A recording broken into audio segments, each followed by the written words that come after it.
que hoy publica en redes sociales. Y bueno, pues ya está en el estudio el consejero Rivera, a quien le agradezco muchísimo. Él es integrante del Consejo General del INE, que nos acompaña esta noche, pues para platicar del tema que en el legislativo parece preocuparles tanto. Consejero, bienvenido. Buenas noches, Leonardo, me da mucho gusto saludarte y a toda la audiencia de Radio Fórum. Oye, pues preguntarte, ¿qué es tan urgente para este país una reforma electoral?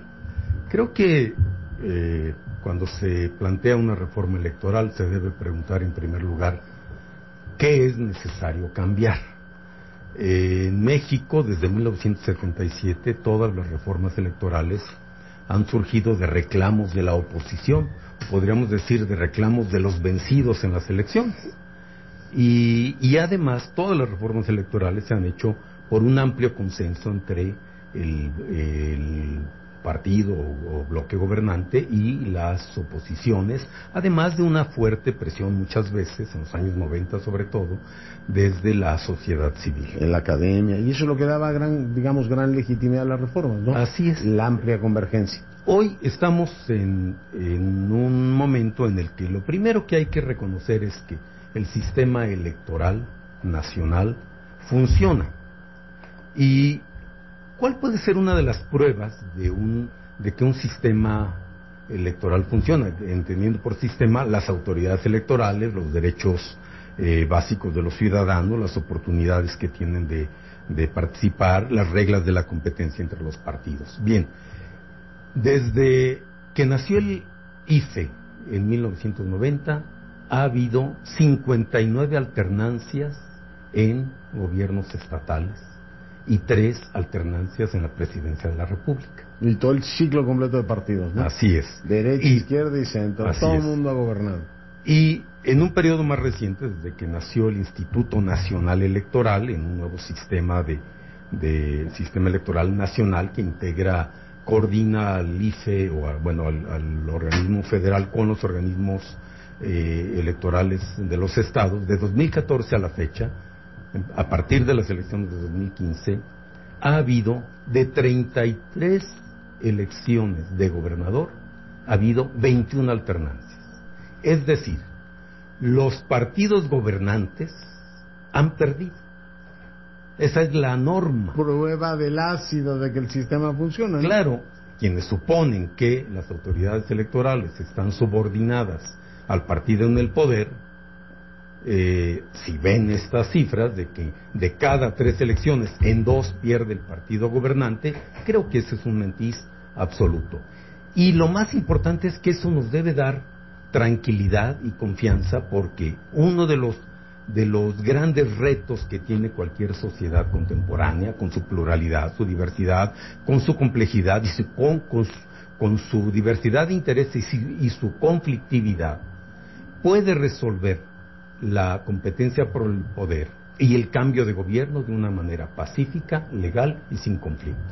Yo sigo sin entender efectivamente cuál es la idea que impulsa esta reforma, porque bueno, tú decías las de los 80s, la de los 70, ¿no? Era primero la ampliación para que los partidos tuvieran representación, para incluir. Después de la crisis del 88, pues ¿cómo le hacemos para que la gente cree en las elecciones? Salinas abría su Plan Nacional de Desarrollo con el acuerdo de modernización de nuestra vida democrática, que implicó todo eso. Pero ahora, pues, cuando tienes un presidente que ganó, que era el principal impugnador del sistema electoral por mayoría absoluta, dice, bueno, ¿qué le duele al sistema? Creo que están haciendo, no han valorado bien el impacto negativo que puede tener en la percepción de legitimidad que tiene la democracia mexicana. Yo creo que ese tema lo deberíamos revisar, lo debería la coalición gobernante revisar con mucho cuidado, porque la sospecha de una involución está a la vuelta de la esquina. Yo estaba escuchando, consejero, por supuesto no daba crédito al diputado Pablo Gómez, pero es capaz de decir casi cualquier cosa, que hay que disolver el Consejo General del INE. Solo faltó que dijera que hay que llevar a gobernación nuevamente las elecciones, Jaime. Sí, hay que reconocer que uno de los componentes del sistema electoral desde hace muchos años ya es la dirección colegiada de las autoridades electorales. Y esto permite que, más bien es una garantía de la imparcialidad y de los equilibrios. Si algún elemento, algún miembro de un órgano directivo de una autoridad electoral quisiera influir indebidamente en favor de un partido o del grupo gobernante en un momento, a través de órganos colegiados esto se impide, se equilibra.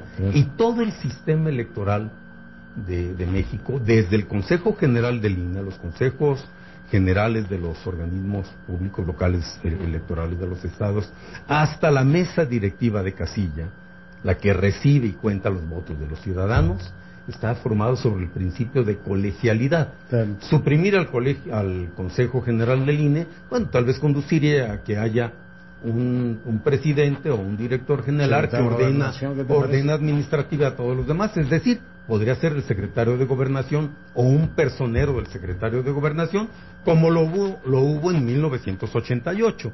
Y en 1988 ya sabemos cuán conflictivo fue, porque fue quizás la primera elección presidencial realmente competida y el sistema electoral no estaba diseñado para permitir una elección competida donde realmente no se sabía quién iba a ganar antes de que los ciudadanos votaran. Y estamos volviendo como a viejos problemas para nuevas soluciones, ¿no? Es una cosa bastante extraña. Esta idea también simplona, decir, cepíllese todos los órganos locales. Total, pues esto es un asunto de eficiencia. ¿Para qué queremos un órgano electoral funcionando todo el tiempo? Si total, la credencial de elector no lo usa nadie. La actualización de la cartografía electoral no sirve para nada. Eso lo hace cualquiera, pues es un mapita, ya pone usted unas urnas. Es decir, esta hipersimplificación sí nos lleva a plantear viejos problemas para nuevas soluciones. O crear nuevos problemas a cuestiones que ya se habían resuelto hace muchos años. Hay que pensar en lo que significa contar con autoridades electorales compuestas por cuerpos de funcionarios profesionales permanentes que no tienen más interés, más misión ni más incentivos que hacer bien las elecciones. Es una burocracia profesional del Estado. Que tiene mucho que ganar si hace las cosas bien y tiene mucho que perder si las hace mal. En cambio, cuando había comisiones locales electorales o comités distritales temporales que eran invitados desde el gobierno o desde el partido gobernante y que según los buenos resultados que daban en cada elección tenían oportunidades de ascender, es decir, tenían muchos incentivos para subordinarse al gobierno. En cambio, con un cuerpo profesional y con un organismo cuya dirección es completamente autónoma, no hay ningún incentivo para violar la ley y hay muchos incentivos, es decir, recompensas en prestigio, en reconocimiento y en contribución a la vida cívica de este país si se hacen las cosas conforme a la ley, con toda imparcialidad. Director ejecutivo, ahora consejero. Preguntarte, ¿se le podría quitar, digamos, al INE presupuesto y al mismo tiempo asignarle la organización nacional, la organización de todas las elecciones del país?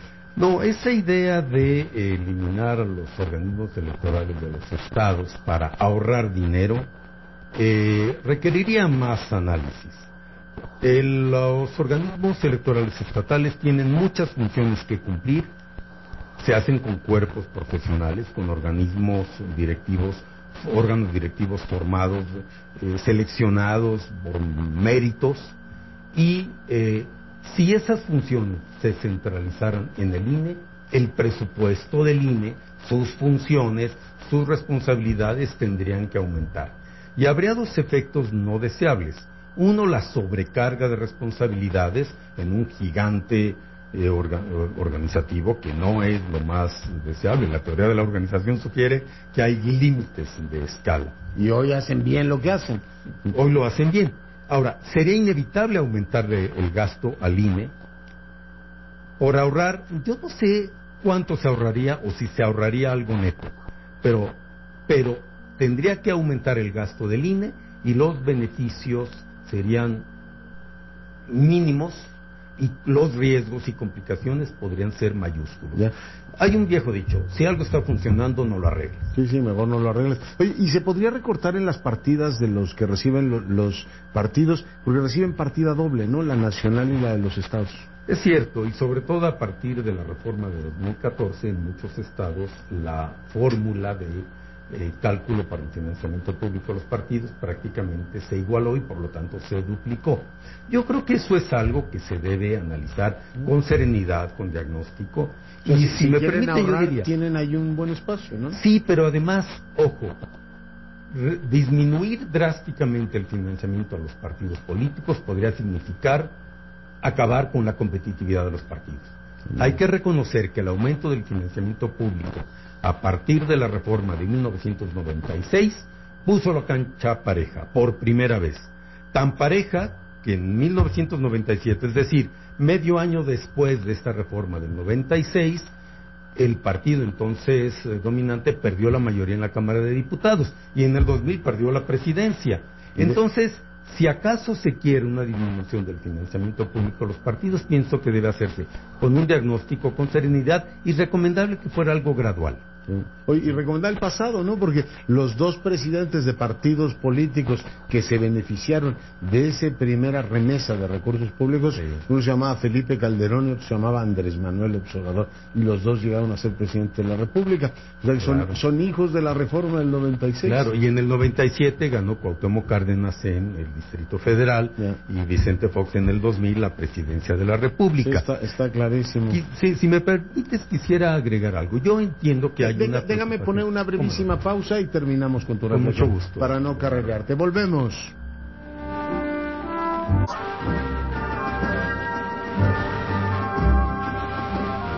Bueno, y seguimos con la conversación con el consejero Rivera, consejero del Instituto Nacional Electoral. Bueno, pues íbamos a la pausa con la inquietud de si se puede o no reducir el costo de las elecciones, Jaime.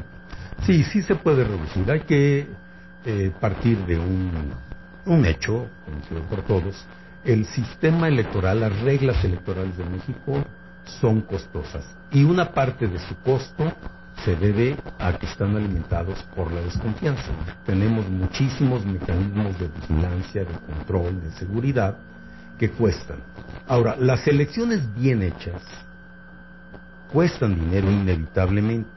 En México tenemos, por ejemplo, el sistema de votación con casillas, se puede decir, a domicilio, es decir, todos los ciudadanos tenemos una casilla cerca de nuestro domicilio, cerca, y acudimos a votar y ahí está todo dispuesto. Y una boleta con mamparas, boletas que son infalsificables, parece un billete de banco, se protege como si fuera material radioactivo, los cómputos son hechos por ciudadanos seleccionados por sorteo y capacitados, vigilados por los representantes de partido, cuentan los votos delante de todos, se llenan actas, se extienden copias de actas para todos los representantes de partido, estas actas se cotejan para hacer los cómputos distritales, si hay alguna duda con un acta, se abre la casilla y se vuelven a contar todas las boletas, es decir, tenemos un sistema muy robusto, súper seguro, donde es prácticamente imposible adulterar la votación. Todo eso cuesta, y cuesta un poco más porque hay mucha desconfianza, y eso le agregan algunos candados y vigilancias que en otros países ni se los imaginarían. Ahora bien, sí podríamos disminuir costos, por ejemplo, introduciendo una urna electrónica que redujera el número de funcionarios de casilla, que simplificara un poco la capacitación de los funcionarios de casilla, que no tuvieran que capacitarse en cómo llenar actas, por ejemplo. La urna podría recibir las boletas y quedar allí resguardadas como respaldo de la votación. Se podría hacer el cómputo automático en la propia urna y transmitir a una red nacional de vida con toda la seguridad. Es decir, ahí podríamos ahorrar. Que también tiene su costo, ¿eh? O sea, decía la responsable de observación de elecciones del Centro Carter del Seminario sobre Integridad Electoral, le sale muy caro, pero tiene la garantía de la integridad electoral. No nos van a decir por ahí que se metieron los rusos o un virus o alguien se metió a las computadoras y tenemos la de Dios es Cristo. No, sí, como tú decías, la desconfianza cuesta.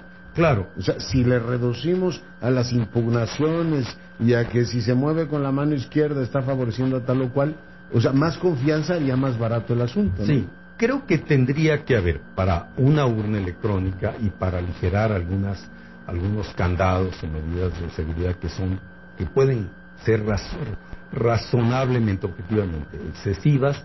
Tiene que haber un pacto entre los partidos en el Congreso para modificar algunas reglas, y sí se puede disminuir el costo de las elecciones, sin olvidar nunca que lo más caro que pueda haber es elecciones que causen conflicto democrático. Y todo lo demás lo compra el dinero, ¿no? Claro que sí. La democracia vale mucho, pero no tiene precio. No tiene, muy bien. De hecho, oye, una última reflexión. Decías, ¿no? Que si hay que reformar algo, hay que hacerlo con diagnósticos objetivos, especializados, reconociendo lo que hemos construido entre todos, entre todas las fuerzas políticas y muchos ciudadanos, ciudadanas, organismos de la sociedad civil, y que podemos mejorar, sí, sin destruir. No empecemos por destruir y luego a ver que comienza en su lugar. Yo creo que nadie con un mínimo de espíritu democrático quisiera que México volviera a unas elecciones manejadas desde el gobierno con una comisión federal electoral presidida y manejada totalmente por el secretario de Gobernación y todos sus correos de transmisión desde el gobierno o desde un solo partido. Eso nadie con espíritu democrático lo podría aceptar, y yo confío en que a eso no vamos a regresar nunca. No, y el presidente hizo su carrera luchando contra todo eso, por tanto, yo supongo que honrará y le dirá a su bancada: señores, mejor arreglen lo de las fiscalías, y hay 12,000 asuntos importantes antes de que meterse en ese tema. Y bueno, le pueden ir a preguntar a Manuel Bartlett, a lo mejor Pablo Gómez haría bien en decirle: oye, Manuel, ¿y cómo se sentía eso del control desde Gobernación del proceso electoral? Si quieres te movemos de CFE allá, y le va a decir: querido, las mismas, no, sí, las mismas comisión, sí, claro. Comisión Federal Electoral, le va a decir: no sabes el lío en el que nos metimos, de 3 décadas para resolver eso. No se les vaya a ocurrir. Jaime Rivera, muchas gracias. Gracias a ti, Leonardo. Vamos contigo, Andrea Meraz. Abandona